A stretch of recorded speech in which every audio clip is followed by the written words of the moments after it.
Hello friends, Radhe Radhe. आप सभी लोग कैसे हैं मित्रों? आशा करती हूँ कि आप सभी लोग भगवान श्री हरि की कृपा से अच्छे होंगे, परम मंगल में होंगे। आज हम आप सभी को वैशाख मास के शुक्ल पक्ष में आने वाली एकादशी का नाम मोहिनी एकादशी है मित्रों। इसकी व्रत कथा लेकर आई हूँ। आप सभी से मेरा एक छोटा सा रिक्वेस्ट है, यदि आपको वीडियो मेरी पसंद आती है तो आप लाइक शेयर सब्सक्राइब करना बिल्कुल मत भूलिएगा और प्यारा सा कमेंट लिखकर ज़रूर बताइएगा कि आप सभी को ये वीडियो कैसी लगी। तो चलिए वीडियो को शुरू करते हैं। साल 2025 के वैशाख मास में पड़ने वाली एकादशी का नाम मित्रों मोहिनी एकादशी है। अब की बार साल 2025 में मोहिनी एकादशी का व्रत 8 मई दिन गुरुवार को किया जाएगा। मोहिनी एकादशी ऐसा व्रत है कि जिससे कि मनुष्य के बड़े से बड़े पाप जलकर राख हो जाएंगे।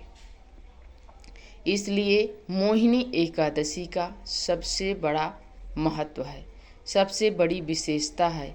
इस दिन जो भी व्यक्ति भगवान श्री हरि की व्रत करता है, व्रत कथा सुनता है, सुनाता है, तो उसे 1000 गौदान का पुण्य फल तत्काल प्राप्त हो जाता है। इसलिए हम सभी को यही चाहिए, कोई व्रत करे या ना करे, लेकिन इस दिन व्रत कथा अवश्य सुननी चाहिए। इस दिन अन्न का त्याग करना चाहिए। अन्न में चावल विशेष रूप से त्याग कर दें, उसे पाप से मुक्ति मिलेगी।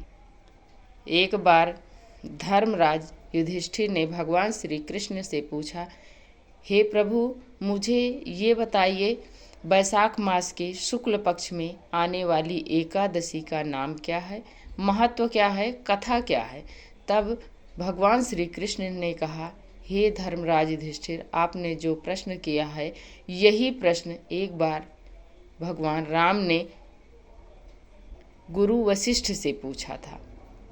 तब गुरु वशिष्ठ ने कहा, हे राम, आपने जो ये प्रश्न किया है, ये जनमानस कल्याण के लिए आपने किया है। आपको क्या ज़रूरत है? आपका तो नाम ही इतना महत्वपूर्ण है कि यदि मनुष्य आपका नाम लेता है तो उसका कल्याण हो जाता है। लेकिन आपने जो जनमानस कल्याण के लिए प्रश्न किया है, बहुत उत्तम प्रश्न आपने किया है। तब भगवान राम ने कहा, हे गुरु वशिष्ठ, हमें ये बताइए, हम सीता माता का जब हरण हुआ था, माता जानकी का, तो हम उनके वियोग में तड़प रहे हैं।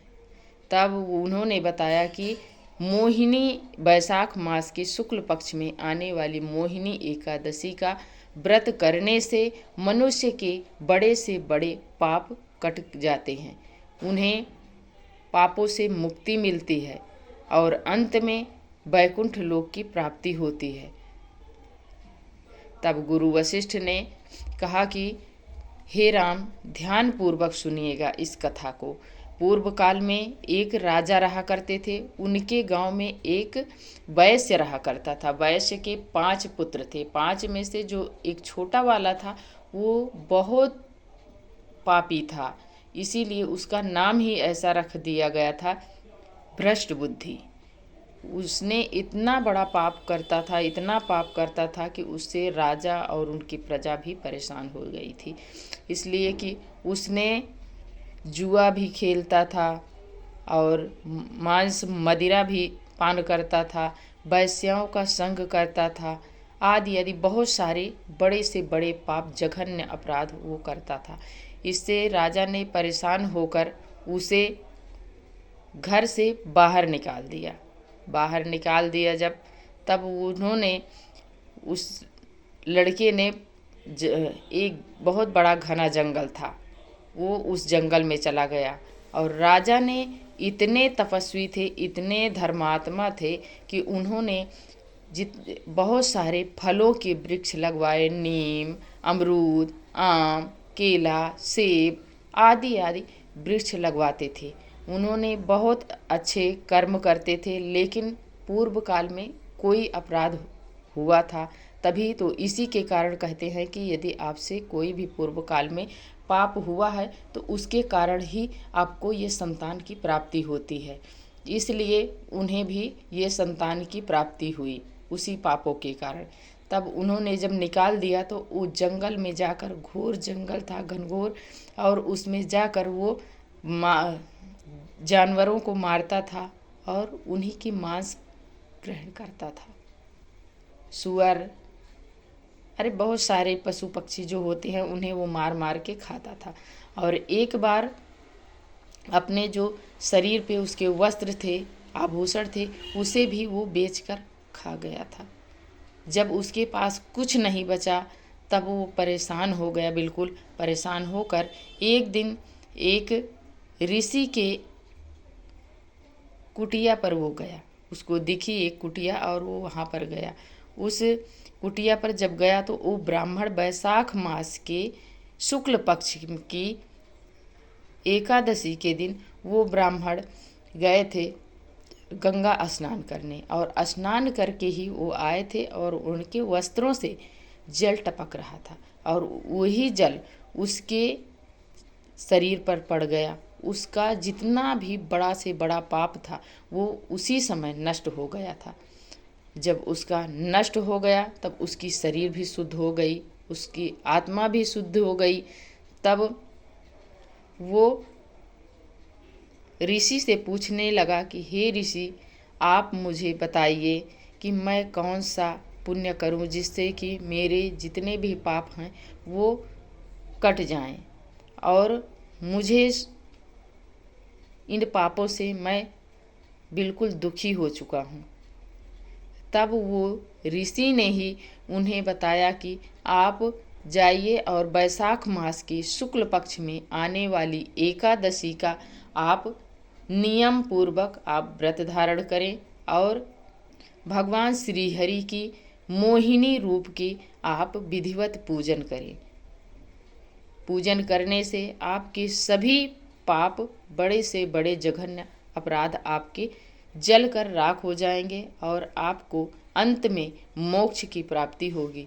तब उसने आया और वैशाख मास के शुक्ल पक्ष में जब एकादशी, मोहिनी एकादशी पड़ी, तब वो एकादशी की विधि विधान पूर्वक नियम पूर्ण उसने व्रत किया और व्रत करने से उसके सभी पाप नष्ट हो गए। और जब नष्ट हो गए तो उसे एक भगवान श्री हरि की कृपा से दिव्य शरीर प्राप्त हुआ और उसी समय वैकुंठ लोक से एक दिव्य विमान आया और उसी पर वो विराजमान होकर वैकुंठ लोक को प्राप्त हो गया। तो ये रही मोहिनी एकादशी का महत्व, फल, कथा मित्रों। तो आप सभी को पता है कि मोहिनी एकादशी अपने आप में कितनी महान, कितना महत्वपूर्ण व्रत है। सभी व्रतों का राजा एकादशी माना जाता है। एकादशी के दिन हम सभी को भगवान श्री हरि की विधिवत पूजन करना चाहिए। घी का दीपक जलाएं, धूप दीप आदि से उनका पूजन करें और जो भी आपके पास ऋतु फल हो, जो आपके घर में आपके सामर्थ्य हो, वो आपको भोग लगाना चाहिए भगवान श्री हरि को। तुलसी दल जरूर समर्पित करें, इससे ही भगवान श्री हरि आपके भोग को स्वीकार करेंगे, वरना भगवान श्री हरि बिना तुलसी दल के स्वीकार नहीं करते हैं। और एकादशी के दिन तुलसी मैया भी भगवान श्री हरि का व्रत करती हैं, तो उस दिन हमें तुलसी दल नहीं तोड़ना चाहिए, एक दिन पहले ही तोड़कर रख लेना चाहिए। गंगा जल से धुलकर आप उसे भोग में समर्पित कर सकते हैं, भगवान श्री हरि को समर्पित कर सकते हैं, चढ़ा सकते हैं।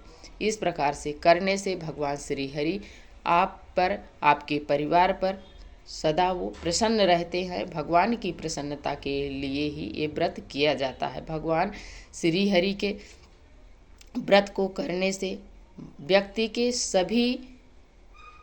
सभी पाप नष्ट हो जाते हैं और उसे धन धान्य की कमी नहीं होती है।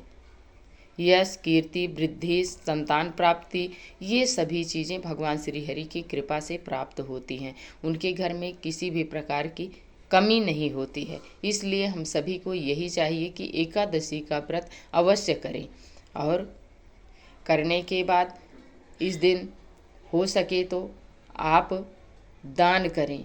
दान में जूता, चप्पल, पानी, गर्मी का टाइम है तो आप मीठे शरबत का भी दान कर सकते हैं, जल का भी दान कर सकते हैं, वस्त्र का दान कर सकते हैं, छतरी का दान कर सकते हैं, जूता, चप्पल, रसीले फल का दान करें। ये सभी कार्य किए जाते हैं। और पारण के दिन हमें ब्राह्मण को भोजन करा के ही हमें पारण करना चाहिए। तो आशा करती हूँ मित्रों आप सभी को मेरी वीडियो पसंद आई होगी। यदि पसंद आए तो लाइक, शेयर, सब्सक्राइब करना बिल्कुल मत भूलिएगा और प्यारा सा कमेंट लिख कर ज़रूर बताइएगा कि आप सभी को ये मेरी वीडियो कैसी लगी। और वीडियो देखने के लिए मित्रों आप सभी से मेरा बहुत बहुत धन्यवाद। अब मिलती हूँ एक और नए वीडियो के साथ, तब तक के लिए जय श्रीमन।